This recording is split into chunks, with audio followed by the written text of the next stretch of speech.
یا اللہ یا اللہ یا اللہ یا اللہ۔ الحمدللہ رب العالمین والصلاة والسلام علی سید الانبیاء والمرسلین وعلی آلہ واصحابہ ومن اتبعہم بإحسان الی یوم الدین، اما بعد۔ حمزہ میں سید المرسلین، جگر گوشہ خلیفۃ المسلمین، شمع کاشنۂ نبوت، آفتاب رسالت کی کرن، گلستان نبوت کی مہک، خزینہ رسالت کا انمول ہیرا، مہر وفا اور صدق و صفا کی دلکش تصویر، جس کی شان میں قرآنی آیات نازل ہوئیں، جس کو حرم نبوی میں لانے کا اہتمام آسمانوں پر کیا گیا، جس کی تصویر ریشم کے غلاف میں لپیٹ کر حضرت جبرائیل علیہ السلام کے ذریعے دربار رسالت میں پیش کی گئی، جس کے گھر کو عزت و احترام کے ساتھ فرشتوں کی جرمٹ نے اپنی لپیٹ میں لیا، جہاں جبرائیل امین علیہ السلام آسمان سے وحی لے کر نازل ہوتے رہے، جس کی گود میں سر رکھے رسول اقدس صلی اللہ علیہ وسلم نے داعی اجل کو لبیک کہا، جسے تعلیمات نبوت پر عبور حاصل تھا، جسے دین و دانش کے اعتبار سے پوری امت میں ممتاز مقام پر فائز ہونے کا اعزاز حاصل تھا، جسے پوری زندگی دینی مسائل کے حوالے سے مرجع خلائق کا درجہ حاصل رہا، جسے اپنی زندگی میں لسان رسالت سے جنت کی بشارت ملی، امت کی ایسی ہمدرد، شفیق اور غمگسار ماں، جس کے پاس جو بھی آیا جولیاں بھر کر گیا، سے ازواج مطہرات میں ایک بلند اور قابل رشک مقام حاصل تھا، جس کی جود و سخا اور علم و تقوی کے چرچے عام تھے، جس کی خدمت اقدس میں حضرت جبرائیل علیہ السلام نے بطور خاص سلام پیش کیا، جس کے حجرے میں رسول اقدس صلی اللہ علیہ وسلم کے جسد اطہر کو سپرد خاک کیا گیا، جہاں ہر دم رحمتوں کا نزول ہوتا ہے، جہاں لمحہ بلمحہ رسول اکرم صلی اللہ علیہ وسلم پر درود و سلام کے پھول نچاور کیے جاتے ہیں، جسے تاریخ میں سیدہ عائشہ صدیقہ رضی اللہ عنہا کے نام سے یاد کیا جاتا ہے، جو فقاہت، ثقافت، امانت، دیانت کے اعلیٰ معیار پر فائز تھی، جس کا نام عائشہ، والد کا نام ابو بکر صدیق، والدہ کا نام ام رومان۔ ام المومنین سیدہ عائشہ صدیقہ نجیب الطرفین تھی، جس گھر میں آنکھ کھولی، ہوش سنبھالا اور پرورش پائی، وہ اسلام کا گہوارہ تھا۔ ام المومنین امی عائشہ صدیقہ رضی اللہ عنہا فرماتی ہے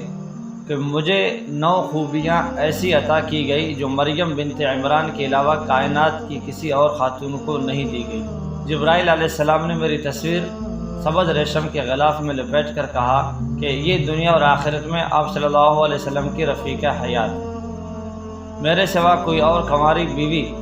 سید المرسلین صلی اللہ علیہ وسلم کے حبالہ عقد میں نہ تھی۔ جب آپ صلی اللہ علیہ وسلم کی پاکیزہ روح قفس عنصری سے پرواز ہوئی، آپ کا مبارک سر میری گود میں تھا اور میرے حجرے میں ہی آپ صلی اللہ علیہ وسلم کا جسد مبارک دفن کیا گیا۔ بعض اوقات فرشتوں نے میرے گھر کو عزت و احترام کے ساتھ اپنے گھیرے میں لیا،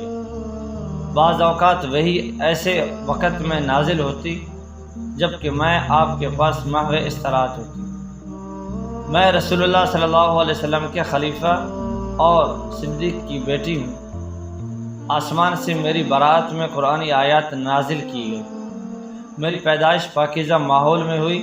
اور پاکیزہ سیرت ذات اقدس سید المرسلین کے ساتھ زندگی بسر کرنے کی سعادت حاصل ہوئی۔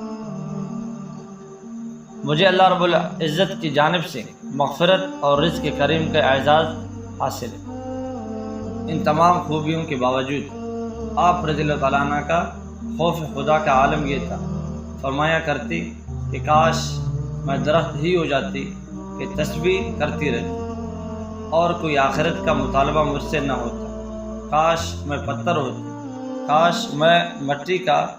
ڈھلا ہوتا، میں پیدائی نہ ہوتی، کاش میں درخت کا پتا ہوتی، کاش میں کوئی گھاس ہوتی۔ امام ذہبی رحمۃ اللہ علیہ لکھتے ہیں کہ سیدہ عائشہ صدیقہ رضی اللہ عنہا پوری امت کی عورتوں سے زیادہ عالم، فاضل اور فقیہ تھی۔ ان کا یہ تبصرہ حقیقت پر مبنی ہے کیونکہ سید صدیقہ رضی اللہ عنہ نے صدیق اکبر رضی اللہ تعالیٰ عنہ کے گھر پر پرورش پائی، نبی اکرم صلی اللہ علیہ وسلم کے گھر ازواجی زندگی بسر کی، علم نبوت سے براہ راست فیض یاب ہوئی، قرآنی آیات کے اسباب نزول کی عینی شاہد تھی، ان کا حجرہ وحی الہی کے نزول کا محور و مرکز رہا، پھر انہیں بلا فقہاء و نساء الامہ کا اعزاز کیوں حاصل نہ ہوتا۔ خلافت راشدہ کے دور میں سید عائشہ صدیقہ رضی اللہ تعالیٰ عنہ کا فتویٰ رائج رہا۔ مشہور تابعی امام مسروق رحمہ اللہ سے کسی نے پوچھا، کیا سید عائشہ صدیقہ وراثت کا علم بھی جانتی تھی؟ تو انہوں نے فرمایا کہ مجھے قسم ہے اس ذات کی جس کے قبضے میں میری جان ہے۔ کبار صحابہ کرام کو سید عائشہ صدیقہ رضی اللہ عنہ سے وراثت کے مسائل پوچھتے میں نے خود دیکھا۔ حضرت عروہ بن زبیر رضی اللہ عنہما اپنے خالہ سید عائشہ صدیقہ رضی اللہ عنہ کے پاس اکثر و بیشتر اوقات دینی مسائل دریافت کرنے آیا کرتے تھے۔ اس بنا پر دوسرے صحابہ کرام ان پر رشک کیا کرتے تھے، کیونکہ ان سب کے نزدیک حضرت عائشہ صدیقہ تمام صحابہ سے بڑھ کر عالم فاضل تھی، اور حضرت عروہ بن زبیر بانجہ ہونے کے سبب بلا روک ٹوک ان کے پاس جا کر مسائل دریافت کر سکتے۔ سید عائشہ سے روایت ہے کہ رسول اللہ صلی اللہ علیہ وسلم نے فرمایا، میں نے عائشہ کو جنت میں دیکھا، میں ان کے ہاتھوں کی سفیدی کی طرف دیکھ رہا تھا، شاید اس وجہ سے موت کے وقت مجھ پر بوجھ ہلکا ہو جائے۔ سید عائشہ سے روایت ہے کہ رسول اللہ صلی اللہ علیہ وسلم نے ان سے فرمایا، یہ جبرائیل ہے جو تجھے سلام کر رہے ہیں۔ تو سید عائشہ رضی اللہ عنہ نے جواب میں کہا، علیہ ورحمۃ اللہ، یا کہا وعلیہ السلام ورحمۃ اللہ۔ نبی اکرم صلی اللہ علیہ وسلم نے سیدنا عمر بن عاص رضی اللہ تعالیٰ عنہ کو غزوہ ذات السلاسل کے لیے بھیجا۔ انہوں نے عرض کیا، رسول اللہ، لوگوں میں سے آپ کو سب سے زیادہ محبوب کون ہے؟ آپ صلی اللہ علیہ وسلم نے ارشاد فرمایا، عائشہ۔ پھر پوچھا، مردوں میں سے کون؟ فرمایا، ان کے باپ سیدنا ابوبکر رضی اللہ تعالیٰ۔ سیدہ عائشہ سے روایت ہے کہ رسول اللہ صلی اللہ علیہ وسلم نے مجھ سے فرمایا، تم 2 مرتبہ مجھے خواب میں دکھائی گئی کہ ایک فرشتہ ریشمی کپڑے میں تیری تصویر لاتا رہا اور مجھ سے کہتا رہا یہ آپ کی بیوی ہے۔ میں نے کہا، اگر یہ اللہ کی طرف سے ہے تو ہو کر رہے گا۔ موسیٰ بن طلحہ نے فرمایا، میں نے سیدہ عائشہ رضی اللہ عنہا سے زیادہ کوئی فصاحت والا نہیں دیکھا۔ رسول اللہ صلی اللہ علیہ وسلم نے ارشاد فرمایا، مردوں میں تو بہت کامل لوگ گزرے ہیں، مگر عورتوں میں آسیہ کے علاوہ کوئی کامل نہیں۔ امام یحییٰ رحمۃ اللہ علیہ کہتے ہیں کہ سیدہ آسیہ رضی اللہ عنہا فرعون کی بیوی اور سیدہ مریم عمران کی بیٹی تھی، اور عائشہ کو باقی عورتوں پر وہ فضیلت حاصل ہے جو سرید کو باقی کانوں پر حاصل ہے۔ ام المومنین سیدہ عائشہ صدیقہ رضی اللہ عنہا نے 17 رمضان المبارک بروز منگل 58 ہجری کو 66 سال کی عمر میں داعی اجل کو لبیک کہتے ہوئے جنت الفردوس کی راہ لی۔ آپ رضی اللہ عنہ کو جنت البقیع میں دفن کیا گیا۔ اللہ پاک آپ سے راضی۔